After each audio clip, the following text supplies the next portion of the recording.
Hello? Testing. Alrighty, guys. We're getting started here. Trying to get started here. Yep. Okay. Hello, everyone. Welcome. Hope you guys are having a nice day. Today we will be showing the Enterprise Technology Capstone presentation. First off, my name is Amanda, one of the senior program managers here, studying ICT as well as having 3 minors, Enterprise, Photography, and Web Technology. My name's Calvin. I'm also a program manager for the ICT department. I am an ICT student, and I'm also have 3 minors. One of mine is the CNIT minor, I have the CS minor, and I also have an Enterprise Technology minor. Hello everyone, I'm Cole McNichols. I'm also an ICT major and a program manager this semester, and will be continuing to be a program manager next semester in the fall. So we'd like to thank Evan for setting up the course and providing us senior leadership for sure. He's been a huge help with this course. Cami as well, you have provided a lot of leadership insight to us as well. Bob from RBA Consulting has been providing the students with consulting information, so he's been a huge help to the students, helping them understand what the consulting practice is like in a real life environment. And then of course we have James, our client, who's been working really well with the students, and he has done quite a nice job. All right. Well, I am here to say a few brief remarks. I wrote them down so I wouldn't ramble. James Falkowski, I'm the data analyst for the Enrollment and Retention Services Department on campus, which means I try and figure out how many students want to come here, how many students are actually going to come here, how many students are going to stay here, how many students are going to graduate, and how we can pay for things.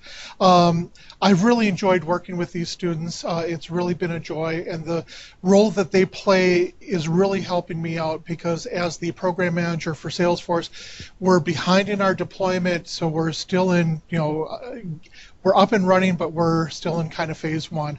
What we're looking for from these interactions are, what are proofs of concept for the future? And these students have spent a semester working diligently on researching what are possible benefits of the technologies and how could they utilize these to increase efficiencies. For me, every management problem is resource allocation. How much staffing, how much budget, how much transportation, how much plant and equipment do you need? And really what it becomes a focus on is, how can we best use the limited resources that we have available? My work with the groups has been very rewarding in this. The groups have come up with some very thoughtful approaches toward using technologies to improve operations and reduce expenses. So I've been very impressed with their ability to research and design and implement these proofs of concepts in such a short timeline. I really appreciate their efforts. I want to say that publicly. And a little verklempt, my mom passed away on Friday. So, so again, thank you for being here and watching their presentations. Thank you, James. Alrighty, and so we're going to get started right away here. The first group is going to be Team Black. So you guys can make your way to the stage. We'll get you all set up here.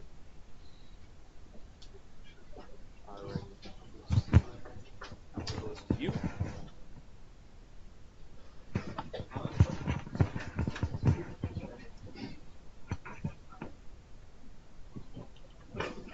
As Team Black is getting set up, just an FYI, those individuals who are doing the assessments, there is going to be a point where in the presentations you're going to get the opportunity to ask the questions that they have. So please feel free to do that. Certainly our student leadership will guide that entire process, but length of time, we do want to keep it in a certain time frame, but do ask the question. As far as the assessments, these will be used collaboratively, I guess, bringing them all together for their final assessment. So you could identify not only the group but yourself, so we can get some perspective and we had that conversation next week, which will be timely perhaps on this. Thank you. All right, I'd like to welcome you guys to the presentations today. We are Team Black. Not working. All right, I'm Nate Garvey. I'm the project manager. I'm Brett Bazell. I'm the technical subject matter expert. I'm Lewis Miller. I'm documentation specialist. And I'm Cole Gagna, customer operations.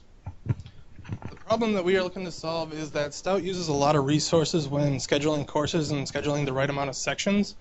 But students still have problems getting into sections when they need to take sections, and sometimes there are even sections available when there aren't enough students to fill those sections.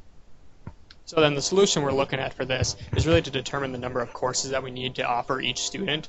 And this will really help narrow down the amount of rooms we need as well as the amount of professors. Next slide. And then the benefits from this really come to Stout mainly, but as well as the students. The students really get, they get more of a concrete structure for the path they need to take for their 4 years that they're supposed to be here, trying to keep students on a 4-year track as well.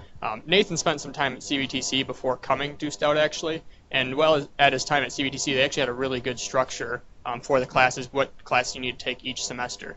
And that's really what we're trying to push for, is to give students a little less flexibility, but this will really overall help the school in general due to giving students less flexibility really helps save money and efficiency wise.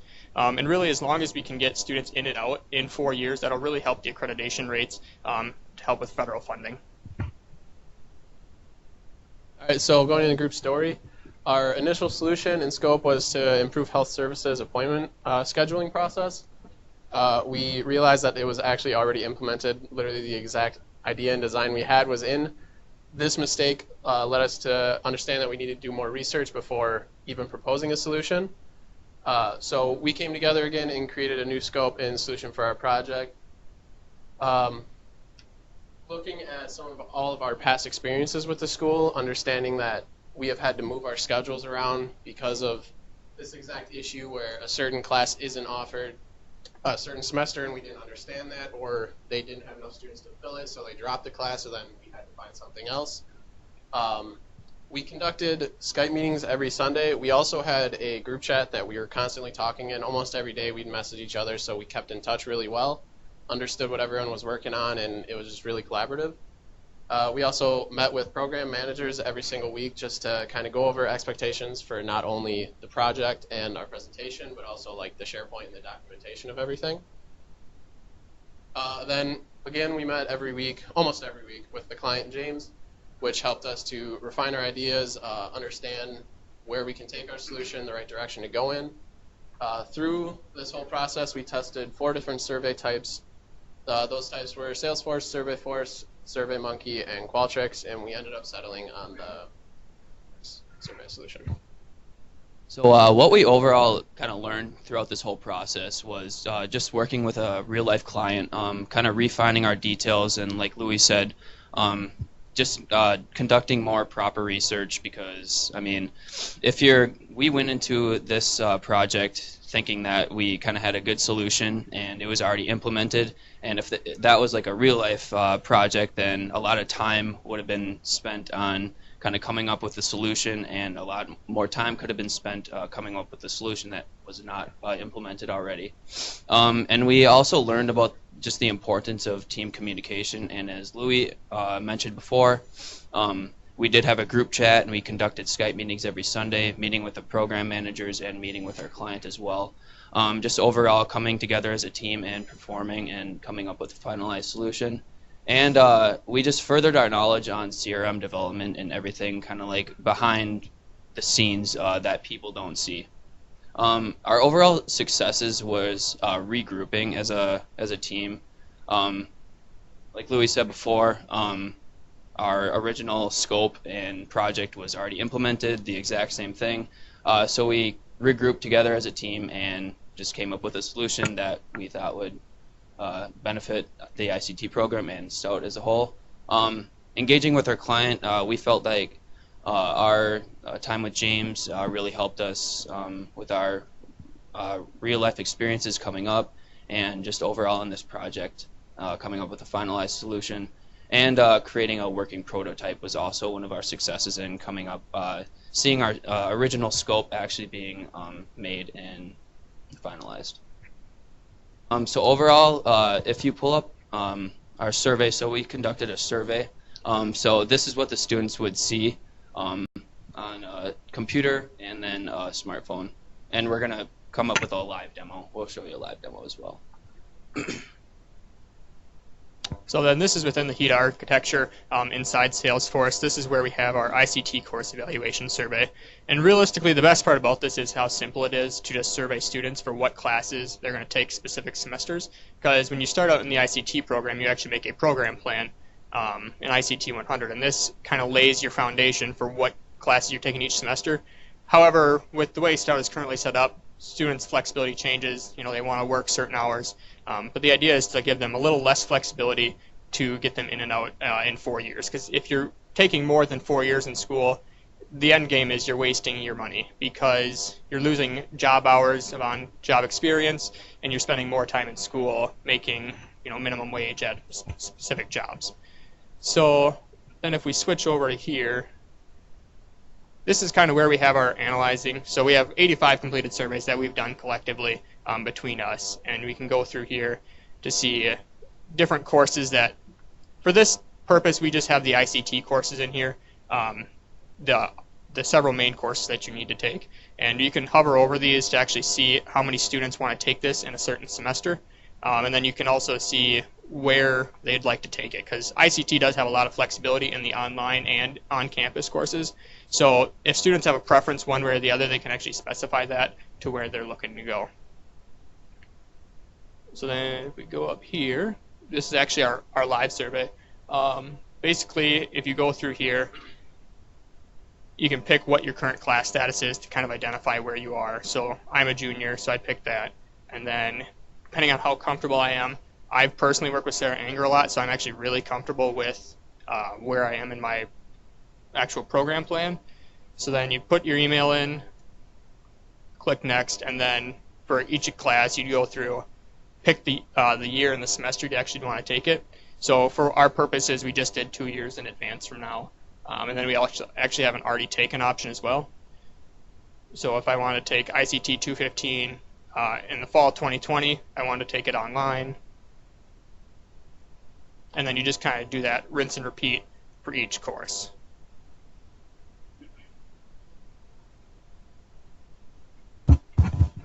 One thing I'd like to add to this is really flexible. It's literally just course names and semester dates that we have input in this, so it would be very easy to implement across multiple other majors. We chose ICT as most of the students in this course and in this group are ICT majors, so it kind of just related really well, but this would be very easily translated into another major. And then just to show that this actually is fully working, currently we have 85 completed. And then if I went back over to this and clicked finish, it'd say thank you for taking the survey, refresh the page, 86. And then the data would get pulled in. No? Did you have any questions about the solution or about the process? Just quickly talk that this is only core program courses? Yeah. Yes. Yeah, so this is only core program courses. Our idea behind that was many general courses are offered very flexibly wise. The core program courses are, however, you need to take in a certain order primarily for most of them. So you'd have to take 305 before 355, 355 before 405, whereas general courses have a little more flexibility. You can kind of take them in whatever order you'd like.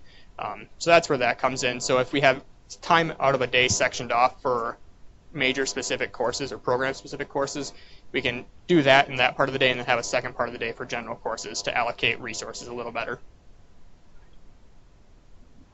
Two questions. One is, assume you've reviewed this with your client, the final results. Yes. And what was the feedback for the client's feedback on how well it went? So I believe our whole goal was to basically save time and money for the school. And this really does that and achieves that based on how many rooms are available. It's a large campus with a lot of moving parts. If we can really focus in the amount of teachers, rooms needed, and overall students to get in and out, I think that's the main goal here. Yeah, there was only a couple things that he wanted us to look into that we just weren't able to implement, like this would be taken progressively throughout their education. So when people mark a class as already taken, it would be removed from the survey in future. Which we weren't able to implement for demo purposes, but it was a little bit more dynamic things like that that he wanted to at least consider, but we weren't. Yeah. My second question then is, how do you get this? It's a public link survey. Yeah, so It's basically, like the Qualtrics ones that they send out.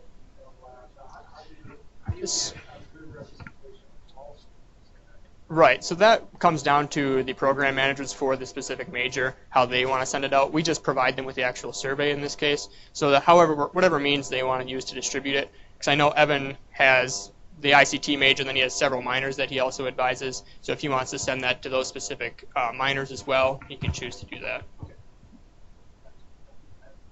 Yeah. So the initial scope was medical needs, Yeah. and you determined that somebody had already addressed that. Yeah. They addressed that satisfactorily. Evaluate whether that was done well and whether by that solution is the problem. Once we saw that it was already done, we didn't do a whole lot of looking into it, but like I mentioned, it was like exactly what we had kind of envisioned for what we would have made. So if it wasn't satisfactory, most likely ours wouldn't have been that great either with the same design. So since what you came up with it already worked once, you didn't probably work the second time. Theirs was a little different. Theirs was a web to lead form that had like processes and stuff to push people to certain like secretaries or doctors. This is more of just a collection of data. Yeah. Related to that, so that's the first solution you came up with. How did you? Where was the disconnect or not knowing that already existed? I can take that. So as far as that goes, so when we first started this, we were brainstorming a ton of different ideas of where to go with this, and at the time we didn't know that Stout had already implemented this. It's basically a scheduling appointment system to get people in and out of the health services. What we wanted to do was the exact same thing, but we didn't look into it at all, thinking, because originally we didn't read carefully enough to know that this was actually going to be potentially deployed on campus. But if the solution was already deployed, we figured we better pivot a little bit and make a change. And was it where I'm going specifically? Was it just you guys brainstorming together, or were you working with the client? Us and James, yes. Okay. Yep. Yeah. James helped us brainstorm this idea as well. Yep. I was unaware until we researched So even you were unaware. We all were. Yeah. We all were. So it's the client's fault. Yeah.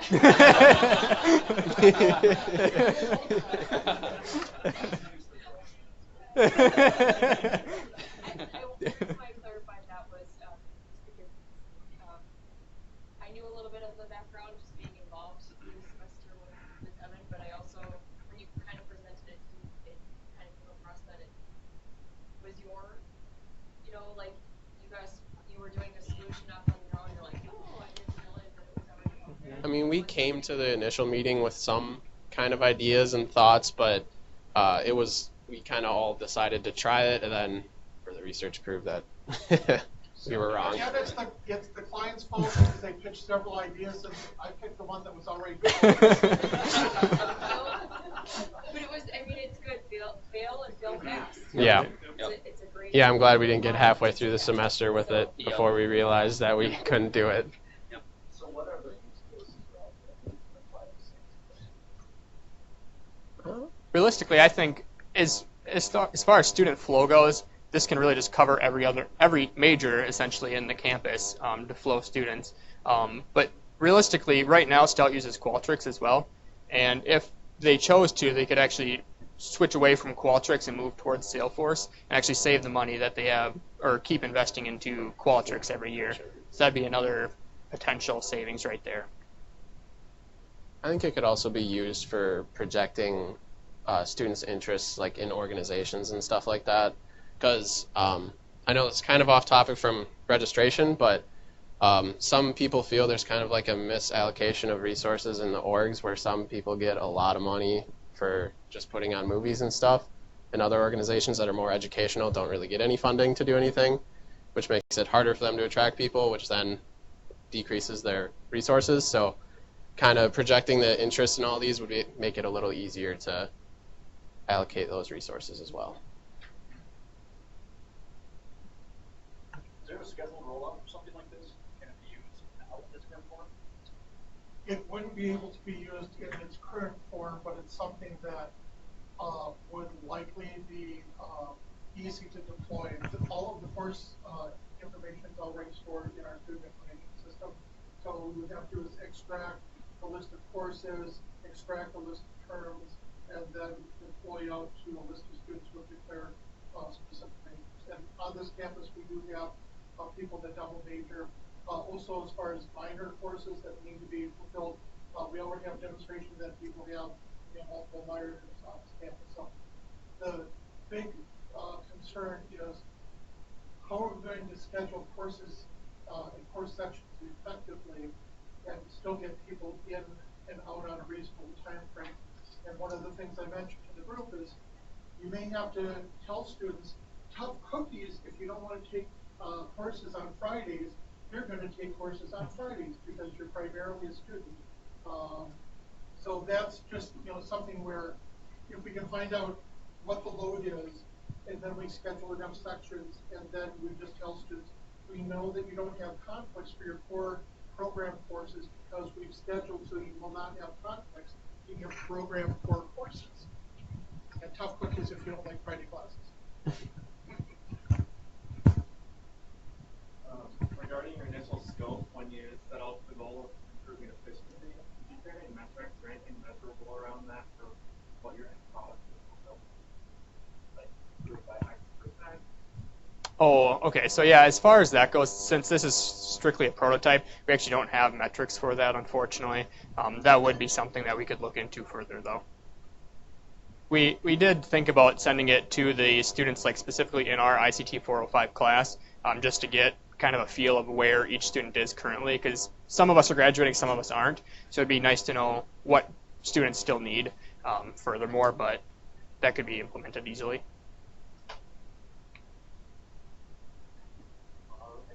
Cool. Thanks. Thank you.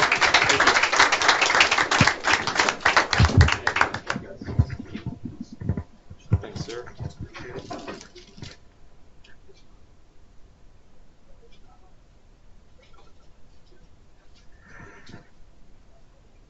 Alrighty, so I'm going to log these guys out.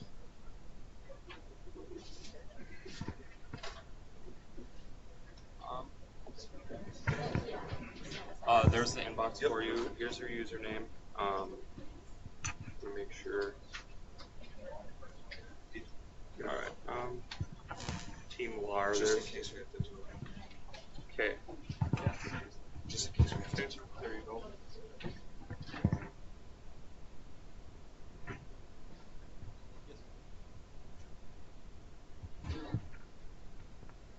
All right, just a comment real quick. When we get into the questions, I will be passing around the mic for you to ask the questions into, more so for our online folks so they can hear the questions. Yep. This is a heads up. Actually, I could suggest something easier.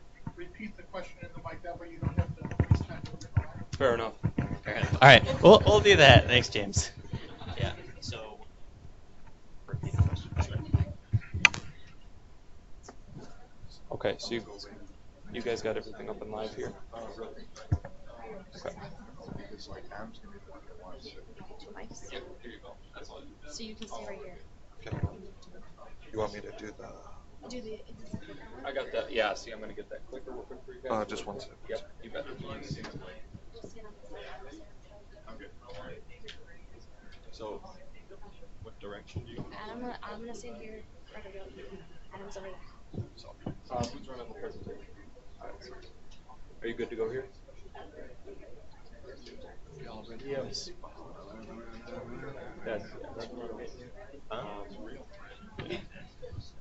all right.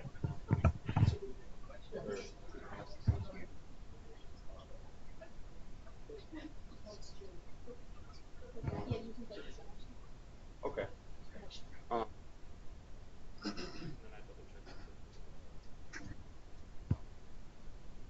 You got Team LAR coming up here. No, I'll be on that side.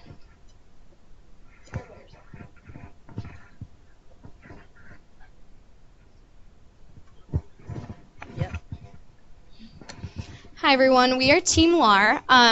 We are thankful that you are here for our presentation. So a little bit about our team.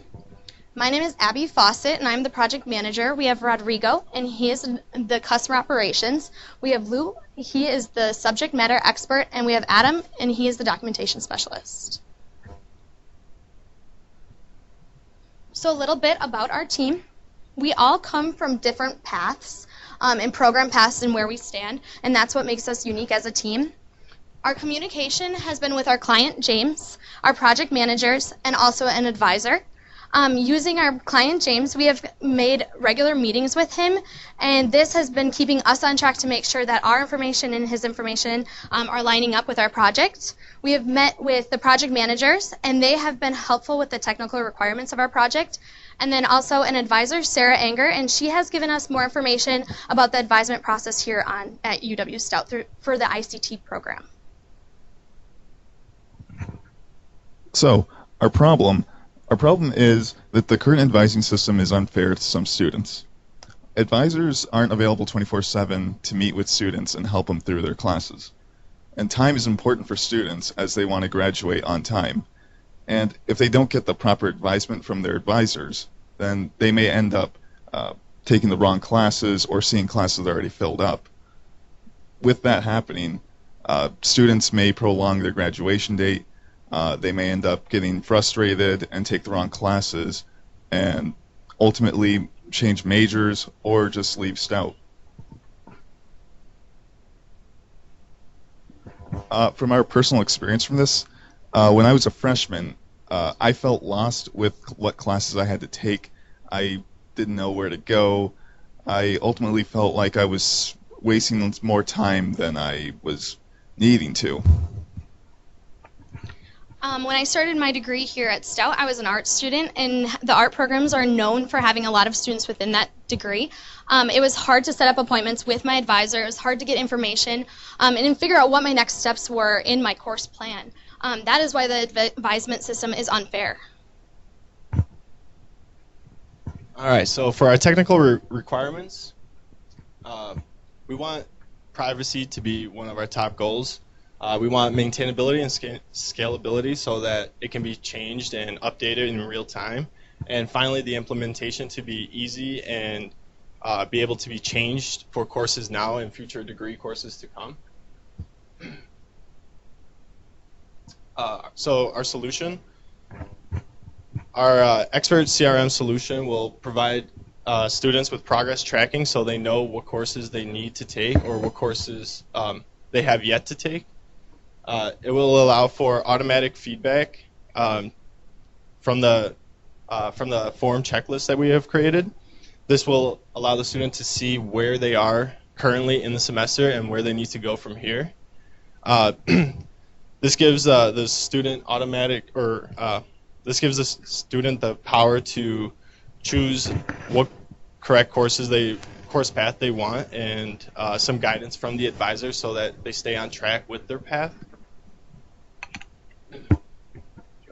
All right, my name is Adam Olson, and now we're going to demo our prototype. So, what we have here is a view that program faculty will be able to see, and this container holds custom objects that we name Student Questionnaire. Now, because students will not have Salesforce licenses, they won't be able to actually access this page. So what we went ahead and did was created a public accessible form that's going to basically, on submit, create one of these objects. So the way we're going to do that is 2 weeks prior to registration, we're going to blast them with an email, important registry information. They're going to click this, and it's just going to take them, it's just going to show them this link to click on. Once they load up this form, they're going to enter their email.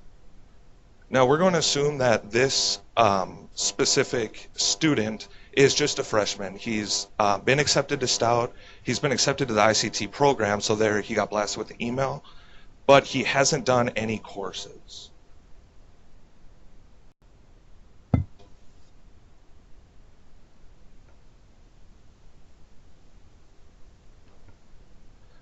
So it says, please select the course that you've already completed. Obviously they have none. Have they attended the UW-Stout Career Conference? We wanted to gauge a little bit on how they're doing within their career.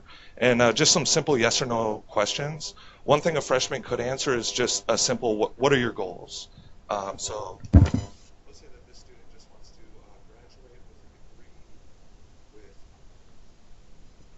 Now on submit, it says thank you, it's been processed. As you can see here, if we refresh, our student email has been created. This container is going to hold their checklist values that they indicated, as well as you can see their goals. And what's going to happen on the back end is the student's going to receive this customized course feedback email. It's going to say thank you for taking this form, and it's going to kind of explain to them their course path. So as a freshman, ICT 100 is a course that's going to help students lay out their plan and kind of decide how they're going to go about graduation. So you can see that these forms are the email that gets sent is fully customizable by the program faculty. If we just go back here, delete this user and try it again,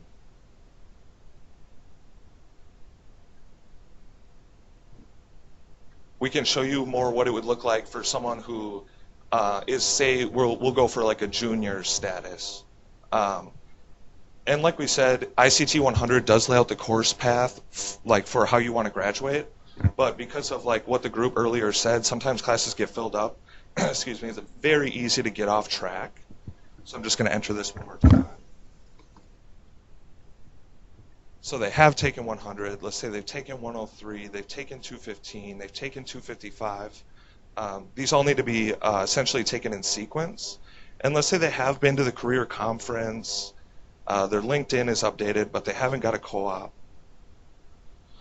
So we're going to go ahead and submit this. And now they're going to get a totally new customized email sent to their email. So as you can see here, if we just refresh this, should have recreated it. See if this inbox came through. There it is. So according to this form, you are a junior in the first semester. You have a lot of work to do. So if this student is actually a junior in his first semester, well then he has nothing to worry about.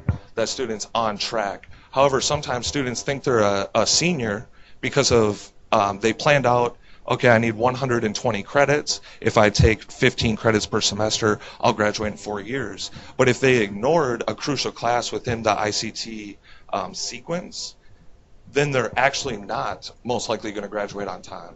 And that's kind of what this system is designed to explain. So if we go back to our presentation, It's on the web.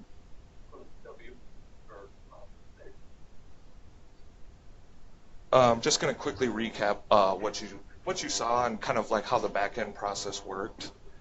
So we use form assembly, which is what Stout is actually said that they will have when Salesforce is implemented, but it's just arbitrary. It's just a third-party form handler. And basically, you saw the checklist. It's yes or no questions. And the idea behind this is that data is going to be captured. The advisor is going to be able to quickly see it, and that can really knock out the first 10 minutes of an advisement interview. They won't need to just worry about, have you done this, have you done this, what about this? They can just go into more detail. They can talk about their goals and just have higher level meetings. So we used Salesforce Process Builder as kind of like a check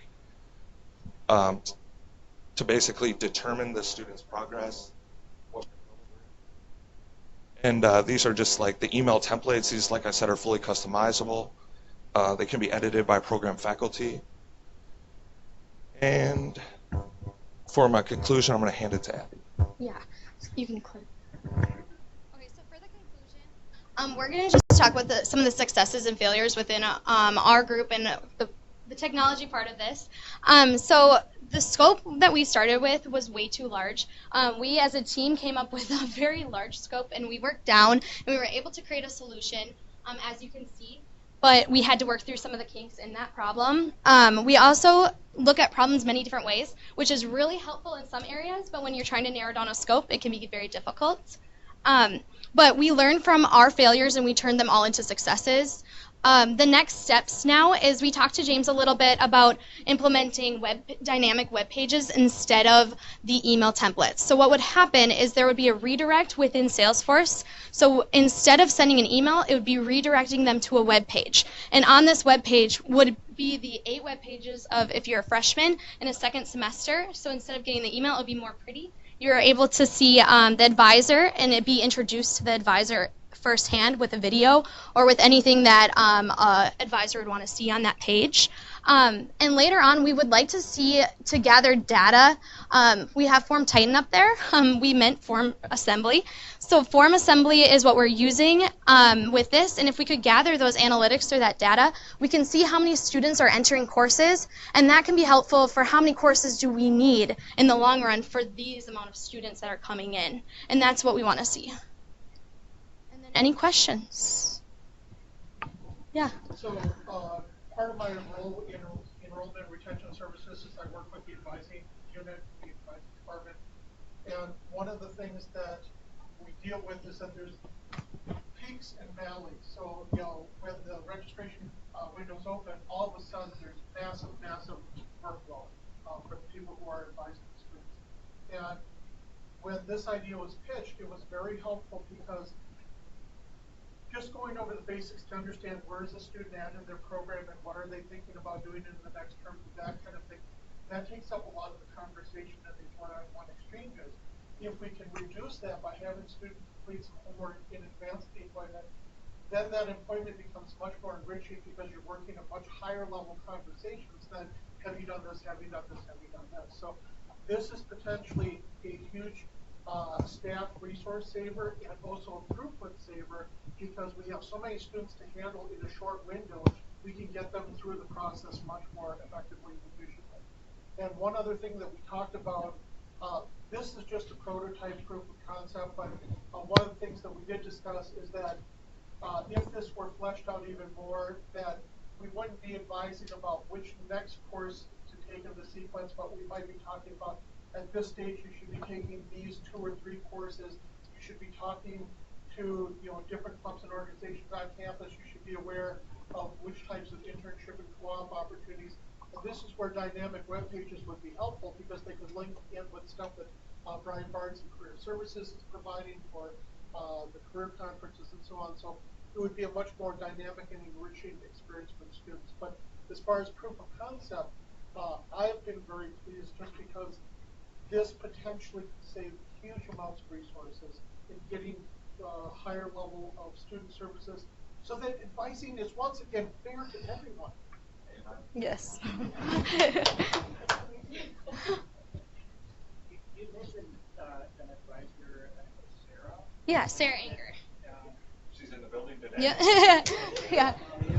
How did that come to be that you connected with her? Yeah. Just someone else? Yeah, so actually, I think I brought it up first with Sarah that we should meet because I've had really good experiences with her as far as like planning courses and what I should do next. I transferred to UW-Stout, so I didn't really know where to go next.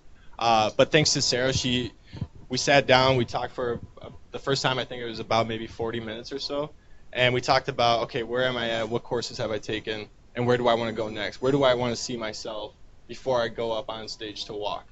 So Sarah pretty much walked me through what I should be doing. So if we could put the first 15 minutes of that meeting of what courses have I taken, where am I going, where do I plan to be, and put it into a CRM like this and implement it and give it out to the students. That way it'll cut the meetings from 40 minutes to, let's say, maybe 20 minutes or so, and just have a more higher level meeting experience where both the advisor and the student knows what they're talking about.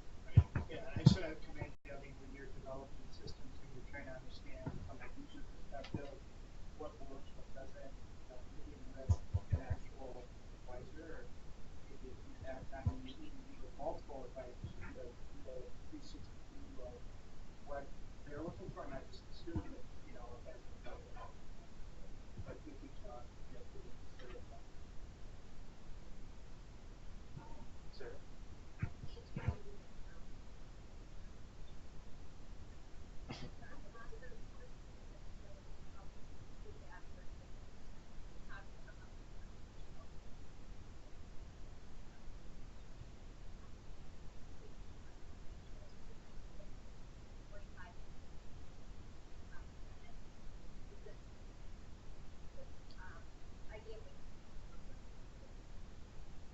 Essentially, yes. So at the moment, when the student comes to UW-Stout, they would have essentially declared the ICT major. So they would get this mass email and be able to pick or decide where they are in the program, and then from there just follow the path of every semester when they get this mass email, pretty much just going down the major courses of the ICT program. And this can be implemented to any other program as well. It's easily interchangeable and accessible by administrators to be able to move things around.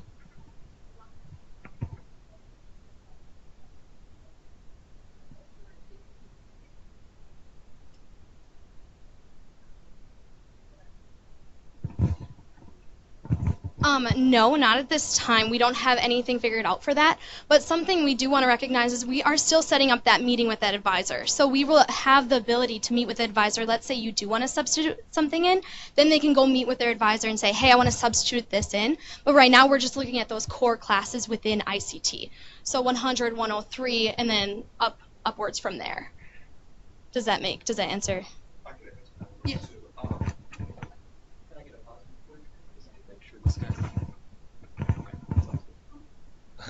Thank you for your question. Yeah, I was going to say, even if they do transfer in, because like Team Black had said prior, there's a lot more flexibility when it comes to your professional studies, like when those classes are offered and what sequence you take them in. Whereas the ICT program, it's simply not, right? Because you need 103 and 255 before you can take 305, which then is the prereq to eventually this capstone course. So by hitting them with that email, if it was, say, a transfer student, they would be taken back by saying, well, what do you mean I'm a freshman? I just transferred in all these credits. Maybe instigating an email or a phone call to you, and then we could take care of that. It doesn't curate to every situation, but we just try to affect the most people we could with the solution. In our conversations, I'm going to speak loudly so they can hear on the other side, that we talked about we're not freshmen and sophomores in the program. We are first year and second year in the program. Because sometimes you may be transferring in with 100 credits, but you're starting from scratch because you're brand new in the major.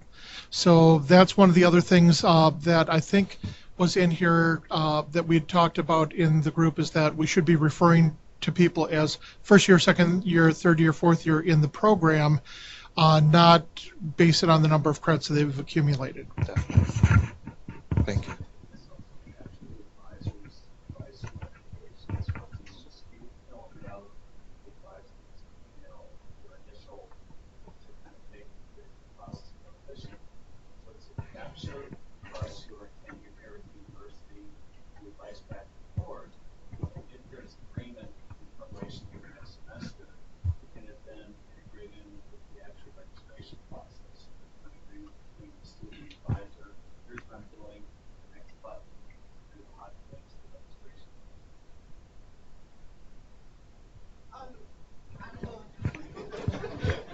Okay, so I don't have a full answer for that question, but what I can say is right now where we have it is that we could potentially move the shifting to holds, because there are holds on accounts where you have to meet with advisors. I'm not with the ICT program. I'm a DMT program, so there is none for my program. But with other programs, there are holds on accounts, and you could potentially have the advisor check off your hold with that account.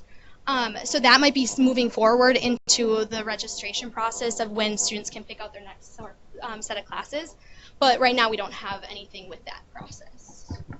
Okay, I'm understanding your question a lot better. I think a solution that you could do in the future, because the HEDA architecture supports courses and like registration through that, is use like the objects that represent courses in the architecture, and use those instead of just a simple checklist. Then it would basically automate the system to the point where instead of getting an email that the student then fills out the form, they're just sent the email or the hopefully the link to the dynamic web page that would already fit accordingly, because everything would be tracked in the system. Does that answer your question? Thank you. I am pleased with the proof of concept, and something that's very important to understand is I told all of the groups, I don't expect a fully polished, fully implemented system because you certainly don't have the time to do that, and I'm not going to give you the access to the actual systems. Or, FERPA and other reasons we can't have that happen. But what I need as the client is something that I can show to other user groups, stakeholders on campus to say, this is a better way that we could implement in the future. We're not going to just grab this and shove it in our system, but this is to show us what is the possibility and why should we do it this way.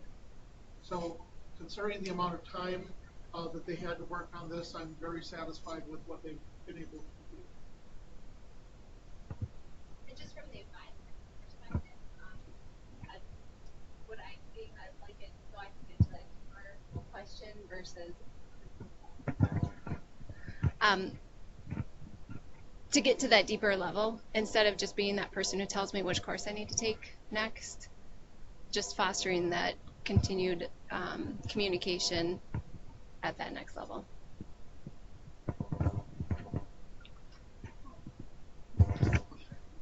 So I find that most systems fail because of human error, and if the more you let people enter their own thinking and based on their own memory, the more errors you add. So if we already have a transcript system that has a degree audit, essentially you're doing a duplicity to a degree audit system, but now you're relying upon the student who can hardly remember last Friday night. And so now they're sitting with an advisor, and if they got 2 classes wrong, now the advisor has to go get the degree audit anyway, and then the student like, oh yeah, I did take that 2 years ago. So I'm wondering what your thoughts are about why the workaround to now, instead of a content management system, which is a registrar's transcript system where you post once and you use often, what's the benefit to now having students rely upon their own memory, bad memory often, and then relying upon that for advising? Is this really a good idea, or is it a convenient idea? Okay, that's a really good question, actually. So we did put thought into it, and the current system right now that is implemented, the student, you're absolutely right. I mean, why give them the power to make their own decision? Well, the thing is, what we said earlier, the advising system is unfair. Students get scared. I mean, when they're brand new students here, maybe they don't have friends, they don't know where classes are, things like that. So why would I want to go talk to an advisor? I don't want to be the one going up there. I mean, I was scared. It took me a month or so to have the guys to just send out an email. So the issue with that was, why are these students losing track of where they are and then not knowing where to go next? So they end up either dropping out of the program, switching program, or even leaving the school overall. So what this does is it empowers the student to take the initiative to move forward, to pick their courses, to know where they are. That way, give them more bravery in being at school, give them that fulfillment, I believe. So here's that. Well, and a big part of that is that we want to make sure that if a student chooses not to continue or to not fill out this form, it could potentially lead them to not graduating on time. And that we want to scare them a little bit to be like, hey, fill out this form, because it will tell you what you need to do next. And if you don't fill it out, then that is your mistake. That is your responsibility to do. So in a way, this form will teach the students to make that step, to take that change and make the difference within their major.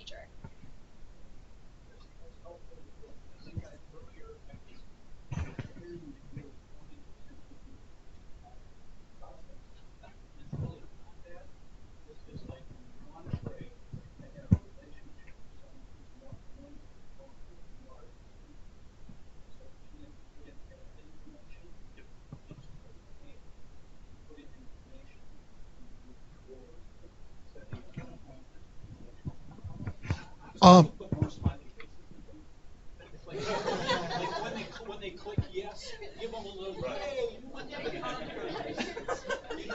Oh, you took 100, rock on. Right. Really, give them points. They get wow. One thing I don't think got addressed is, so the beauty of this solution is, No, I transferred here as well, so my path was a little different than a regular freshman.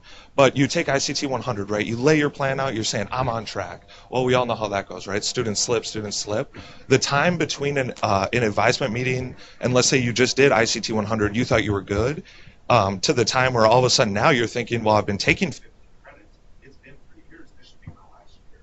And you go to your advisor and she's like, whoa, whoa, whoa, no. You have a lot more to do.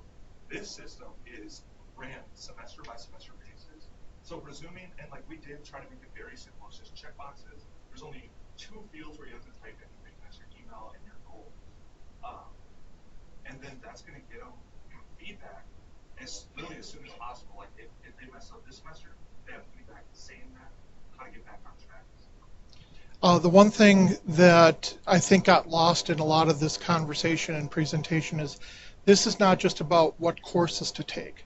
This is other career types of advice. What things should you be thinking about for LinkedIn and your resume and going to job fairs and visiting and researching different employers, and what types of clubs and organizations on campus should you be thinking about? So it's the concept as pitched and as I approved was that this is not just about what courses, but what should you be doing about your whole career and what should you be thinking about. And the reason why this is helpful is because, again, by providing some of that information to the students where you're covering the bases, you're freeing up the time of the advisors to really concentrate on, oops, I decided to drop a course, or oops, I failed a course, or oops, I have got to get back on track. But otherwise, I still need to think about my LinkedIn. I still have to think about career conference, that kind of stuff. So that's where it got exciting for me, because it's not just about course sequence, which you can, pick up the program sheet and figure out what your course sequence is. It's about what's the holistic thought of building your career. Thank you, James.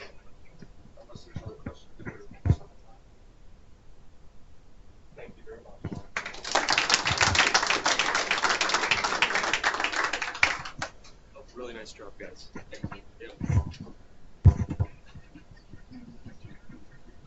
Alrighty, folks online, sorry about the audio. We're going to try and get that cleaned up for this next one.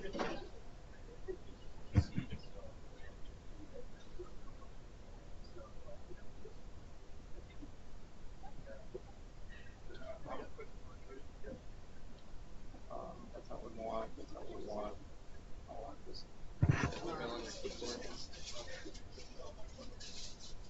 Yeah, so here's the email, okay?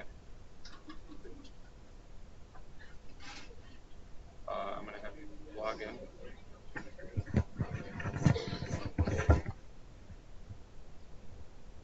You guys will restate. Okay, sounds good. We'll do that then. Huh? Yeah, you do. We'll get you some extra credit, yeah.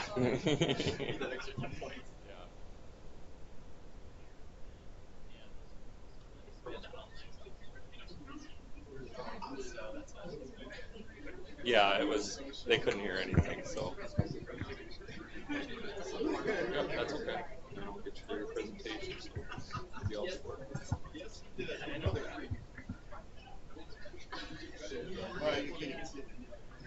Where's the other mic? James has it. That's right here. You got a mic there. That's for you. Kill it, boy.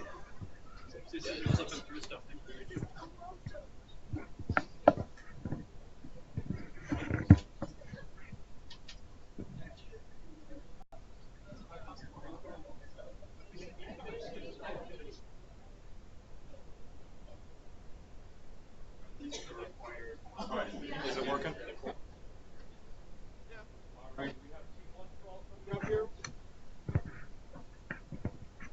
Hello, we're Team One for All. My name's Chris. We got Dylan over here, we got Noah over here, and then we got Jackson at the end. So obviously we're here to talk about UW-Stout, if you couldn't tell from the other presentations, to help them save time, money, and that kind of stuff. So we're going to first start off with a quick introduction, then get into what is currently implemented, and then of course our solution to make that process better. So we focused on transfer students because 3 out of the 4 of us are transfer students. Additionally, 33% of students are. That's 1 in every 3 students on campus. And there's about 3,000 students. So we thought, what can we do to make this process better for them? And we went and took a lot of we thought about our process and we went right to the beginning and narrowed that down to transfer credits because that was a sticking point. coming into the school, not knowing how your credits are going to transfer in without being able to actually apply to the school. Currently, the system, you can enter your school and you can access one class at a time. There's no way to save it, no way to download it or export this information. So we tried to make the system better. So keeping the user experience in mind, and of course the HEDA architecture and the university branding, we tried to solve the shortcomings. We're going to first talk about how the staff interact with it, and then, sorry Evan, and then how the students are going to interact with the system. So Dylan and Noah are going to do a quick demo.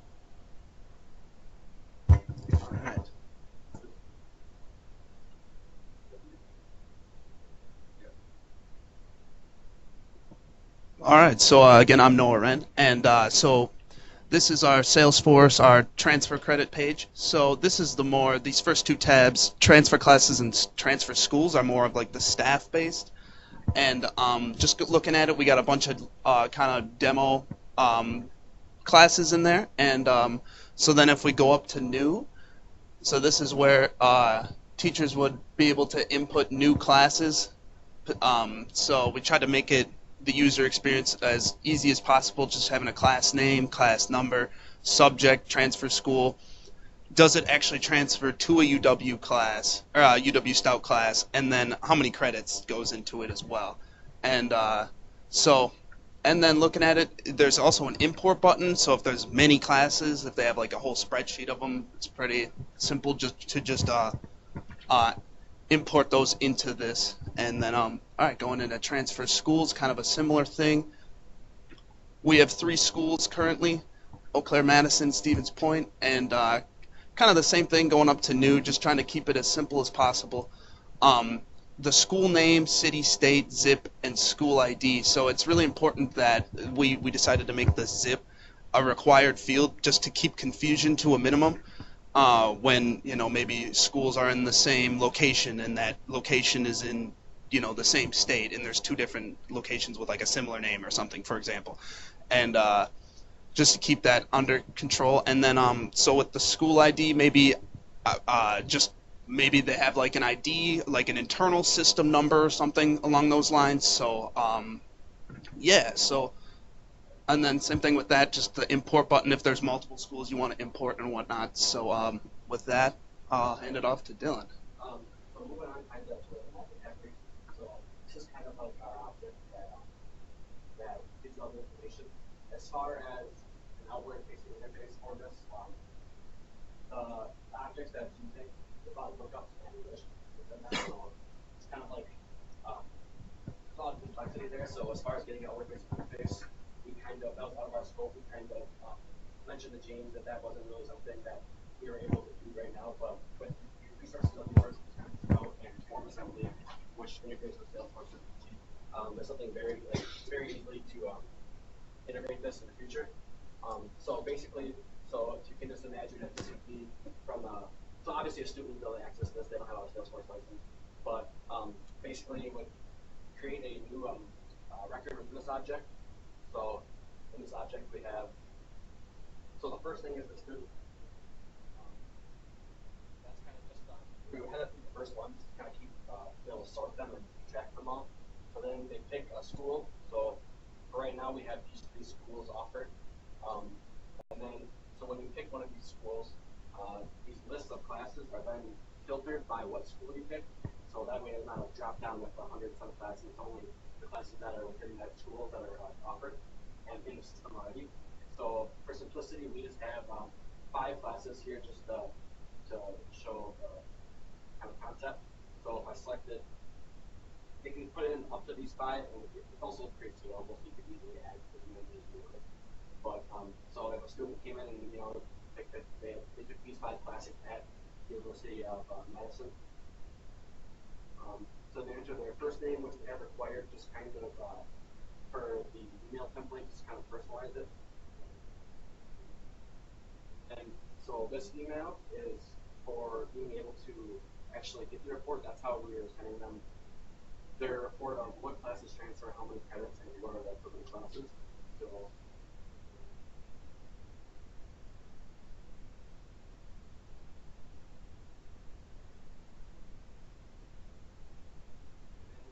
number. That's optional. We don't want students to feel like they have to, give them all the way the information right away. But if they do have some questions or want to be contacted by an advisor and want to kind of give that extra information, they are welcome to put that there. So then once this kind of record is created, our process builder kind of goes to work. And so as soon as this is created, an email is sent to the email that they entered.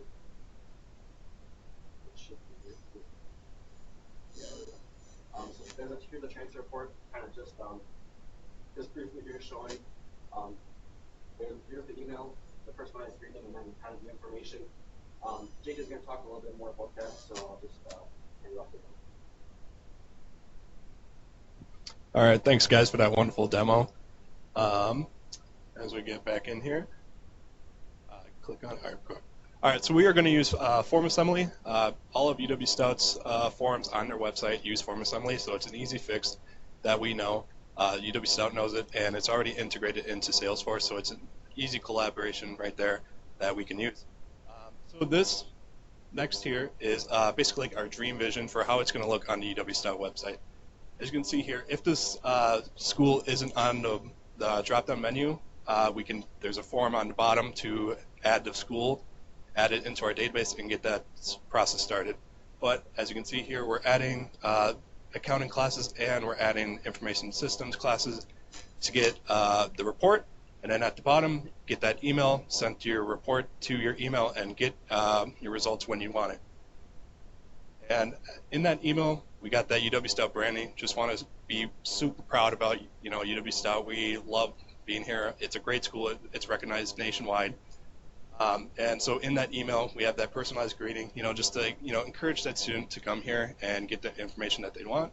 The goodies is all the classes that transferred, what didn't transfer, and credits. And closing, just a nice, short, simple, sweet. Sincerely, your UW-Stout transfer team. That could be whatever you want. So just to recap, 33% of the students here at UW-Stout are transfer students. The most transfer students in the UW-Stout system, or UW system, we have the most transfer students. That's the stat. So our solution is going to save time and money for the admissions team, transfer team, everyone involved in this solution. It's going to generate more leads, more students, to get involved in UW-Stout, and then in the end, it's going to be happier students, because they're going to get their information that they want when they need it. Lastly, we got that UW-Stout branding just to, be happy and proud about UW-Stout. Just want to say thank you all for listening to our presentation, and we will now open up the questions. Bob. Great job, guys. I have a question about, it wasn't real clear to me. So you got somebody Mm-hmm. I still haven't figured out what to do. What's going on behind the scenes, for example, to load the class? Can you do that? Is that something you can describe? So the question was kind of how is the data being loaded into the back end of Salesforce, like stored in the manual enter class, the class information, the school information, all that, information in the back end. So there is the ability to enter manual if that is needed. If a student comes in, talks to the advisor and says, hey, this class wasn't offered. Quick fix, and kind of information.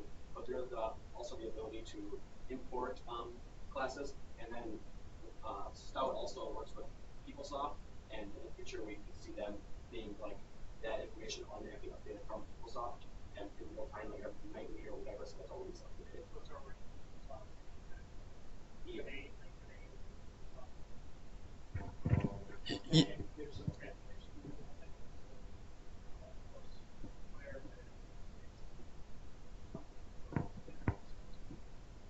Yeah, so in PeopleSoft right now, they do have a transfer system, so the credits are equivalent, but what we would end up doing is pulling in all the information from PeopleSoft. So what classes are currently available at Stout, because some classes were available, and we don't want those classes that are no longer offered still showing up as transferable.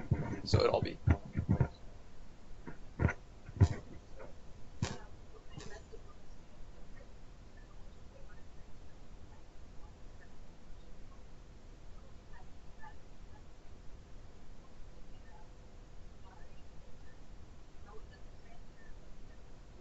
So the question was, so what kind of message will students use to say a class that they have taken the previous school isn't on there, or the information isn't all there.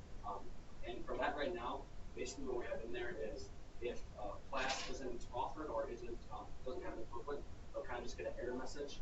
But I mean, what we could do with it, is just have a personalized message at the bottom, or not personalized message, but a message at the bottom of the email saying, see is your class not pictured here? If you need assistance, they have a phone number. If you want to get contact the advisor, provide contact information, that kind of thing.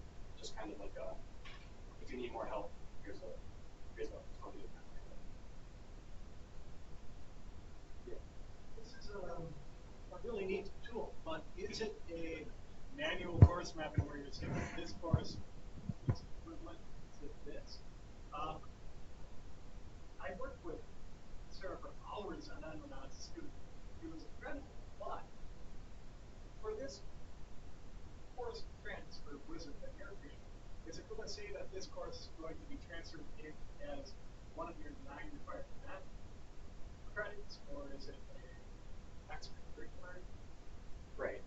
So the question was, I guess, how is the information going to be manipulated accurately, and whether or not if it's exactly where it's going to fit in, how it's going to fit in? Is it a generic mapping, or does it actually apply to your program? So one of the things that we talked with James was he emphasized, the different programs at Stout, and that some classes for different schools fit into different programs differently.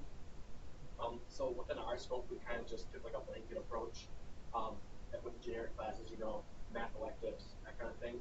But with the scalability of our solution and the resources of Stout, I truly believe that we could pretty easily, get the specific programs in there and how it would translate to a specific program.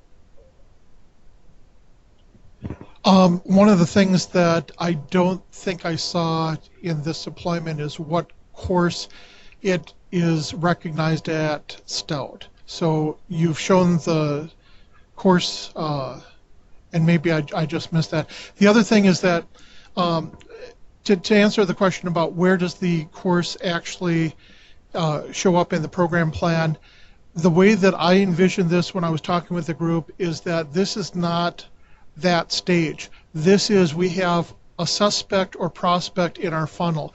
These are people who are not yet at Stout. We want to encourage them to apply to Stout. They're curious, will they get any past courses recognized within our credit system?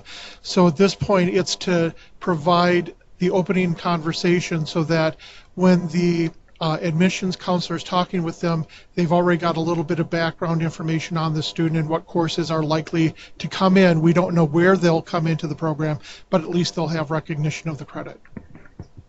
To kind of answer your question, so here's the email that we received. So we have in here, the answer psychology, you might transfer, exactly to a class, or we have chemistry that would transfer into science elective.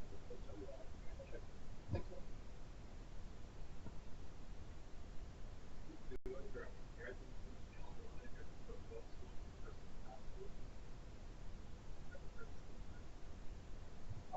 question was, to do a direct comparison of what's already in place to what we, so kind of, yeah, that's a good question. So when we were kind of looking at this was our original idea, and we were looking at, we actually went to a meeting with some of the transfer system, Linda Young. She kind of showed us the transfer kind of wizard that was already in place, and it kind of scared us off a little bit. But after talking to James a little more, he was confident that what we were trying to do was a lot better and less funky than was already in place, and that would definitely improve the focus there. So not really a direct comparison, but just kind of James letting us know that this is definitely a lot better.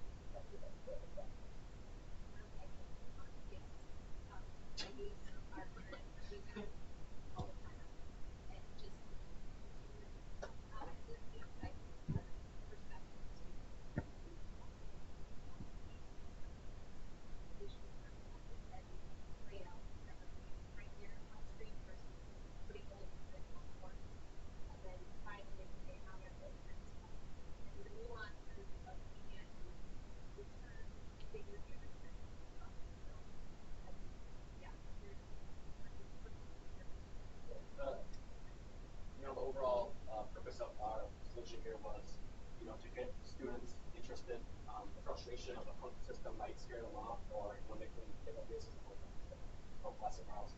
And then also saving time of staff and hopefully saving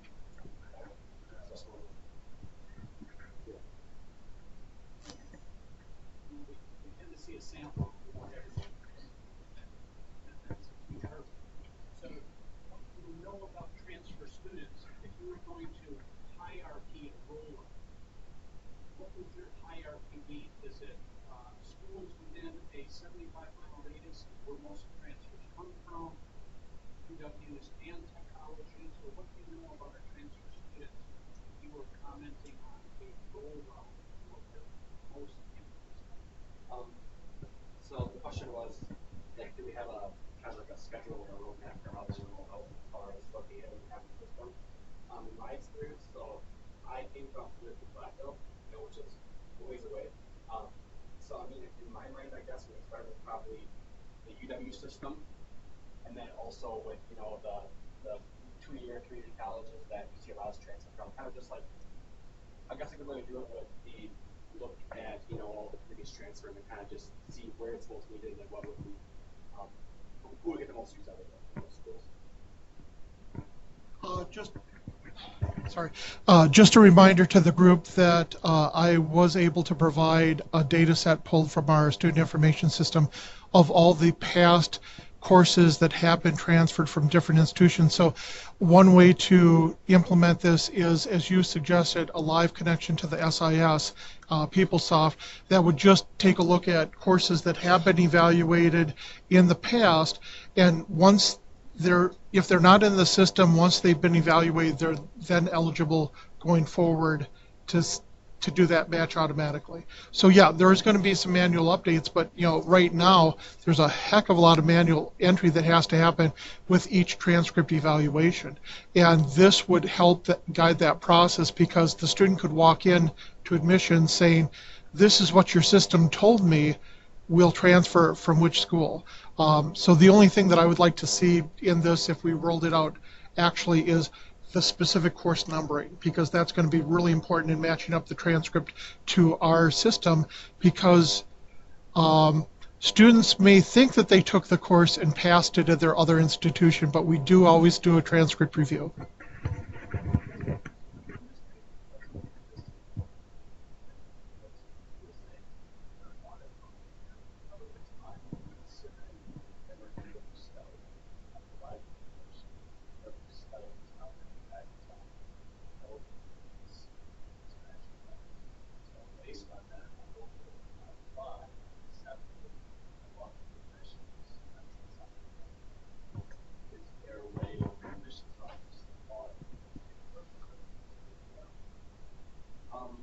So the question was, is there a way for the office to audit what's being provided for that?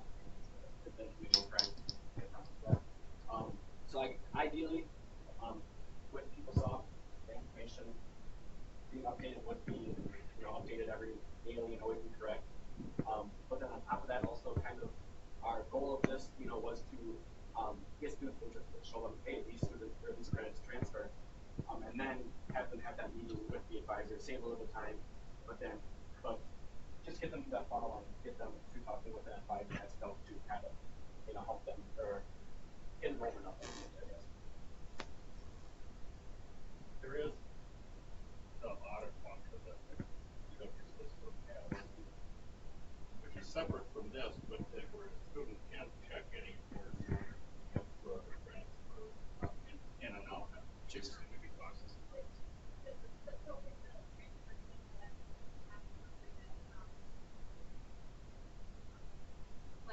Oh, Chris.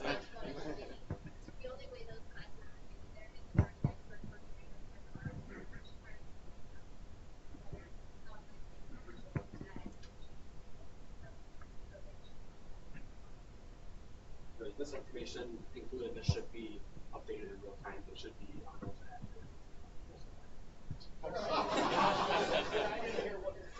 There's always human error.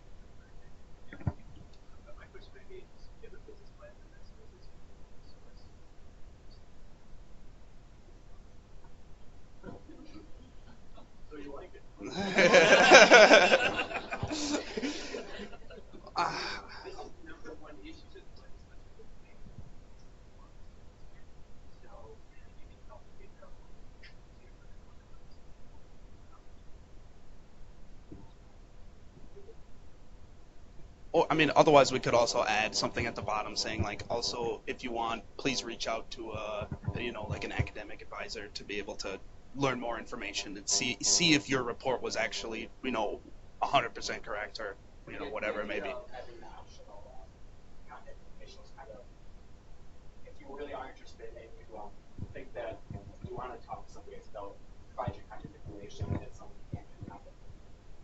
If not, Yeah, you have the information you want, take it, fail. It's kind of just like the freedom of giving them like what they want when they want it and not having to really have any strings attached to it. But if they do want help,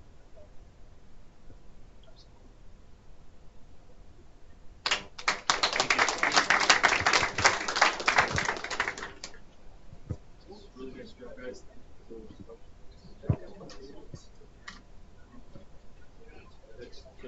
Sounds good. I appreciate that.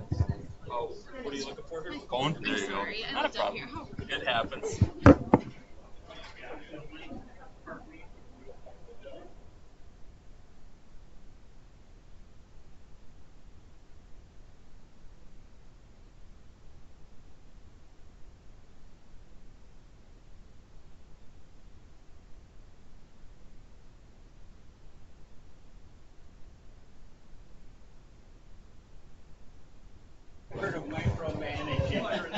Alrighty, team LSS, are you here with me? We're here. Okay, sounds good.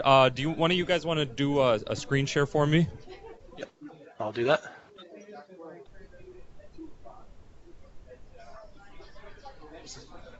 What's up? Yeah, there you go.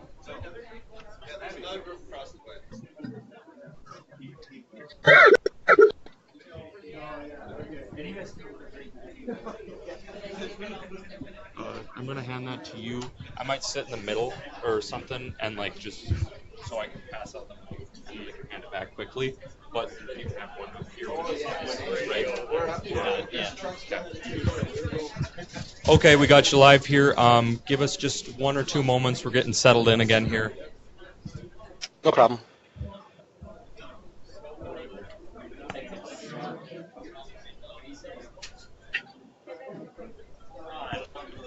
Where were they at?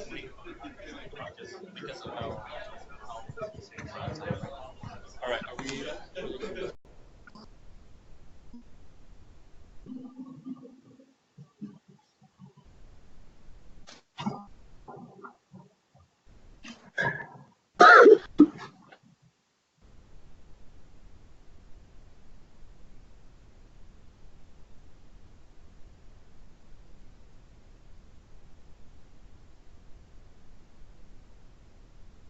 Are we all set to start, Calvin? Yes. Give me just 2 moments, but then we should be good to start here. Sounds good. Thank you. Yep. Alrighty, so the next group up is going to be LSS Consulting. I'm going to sit somewhere in the middle so I can pass around the mic to whoever needs it so that the group can answer your questions. You guys are good to start, LSS? Thank you. John, go ahead. Hi, everybody. We are LSS Consulting. We are Leah, Project Manager, Sean, Subject Matter Expert, and Sarah, Documentation Specialist. Go ahead, Sean. So as we've all kind of mentioned throughout our presentations today, Stout is going through some big changes by introducing Salesforce and learning how to streamline the processes. And we were engaged by UW-Stout to elaborate on some changes that we thought were important for the school and this new CRM to address. Next slide, Sean. So being that Sean, Leah, and myself are each 100% online, not near campus students, we are noticing that we are getting bogged down with a lot of emails that are for activities and such that we cannot be a part of. So we thought that this would be a great problem that would be really easy for us to implement a strategy to solve.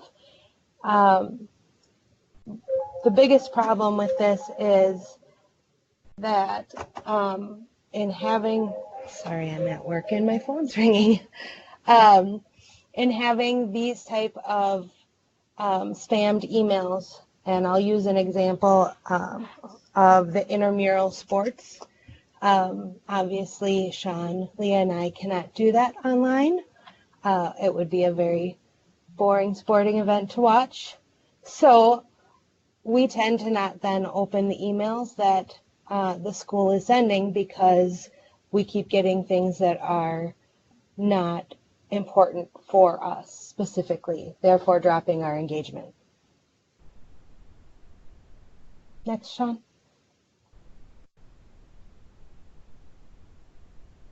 Why this is so important is that student engagement leads to their success.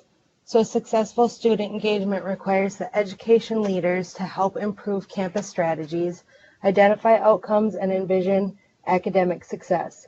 We thought that this quote was really important because it really does show just how much that engagement and the connection between campus and university with their students matters. Next slide.